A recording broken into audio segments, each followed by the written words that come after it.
quand je suis arrivée au Sénégal, j'avais plein d'a priori parce que y a plein de membres de ma famille qui se sont fait arnaquer par-ci, par-là. On connaît tout ce qu'on entend souvent.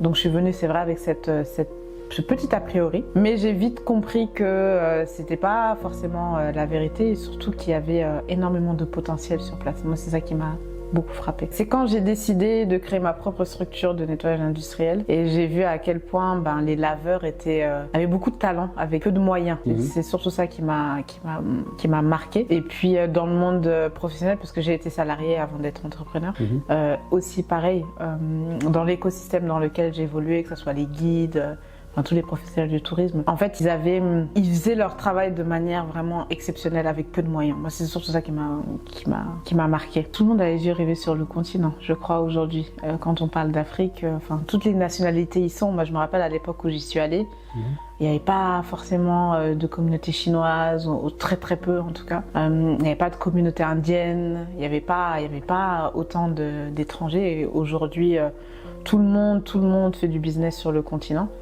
Et je me suis toujours dit, en fait, moi, quand je revenais en vacances ici, à l'époque où je vivais au Sénégal, et quand je revenais à Dakar, j'étais toujours très impressionnée de comment ça avançait, en fait, sur place.